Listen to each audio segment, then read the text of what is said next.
દર્દીનું નામ રમજાનભાઈ અવાદી, પાલીતાણા રહે છે. ઉપરની દાઢ કઢાવડાવેલી છે અને આવો જાણી એમનો અભિપ્રાય. આજથી મેં 1.5 વર્ષ પહેલાં ઉપરની દાઢ અમારે દુખતી હતી, કળતર થતું હતું અને દુખતી હતી બહુ. પાણી ઠંડુ ન પીએ કાંઈ, ગરમ ન અડાવીએ કાંઈ, પણ 1.5-2 વર્ષ પહેલાં મેં કઢાવી, એકદમ સરસ, મારે કોઈ જાતનો દુખાવો નહીં. પછી અત્યારે મેં પછી કઢાવી અક્કલ દાઢ જે કહેવાય છેલ્લી, એ મને અત્યારે દુખવા આવી.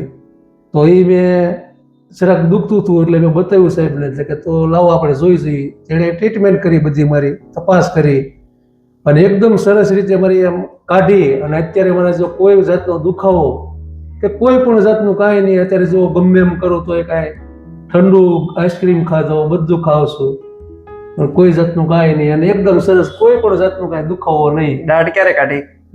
ગઈ રાત્રે મેં કાઢી 8 વાગે. અત્યારે કોઈ જાતનો દુખાવો? અત્યારે કોઈ જાતનો રાત્રે નહીં, અત્યારે નહીં. રાત્રે હુઈ ગયો તો પણ હજી કાઢી તો એની હજી હાલની તારીખમાં મને કોઈ જાતનો દુખાવો, કોઈ વસ્તુ નહીં. એકદમ સરસ કામ છે. અને પાલીતાણામાં અમારા એક જ એવું છે ભાયાણી હોસ્પિટલ કે આ રીતની ટ્રીટમેન્ટ થાય છે, સારવાર આપે છે. બહુ સરસ કામ છે, સંતોષ થયો મને. Thank you.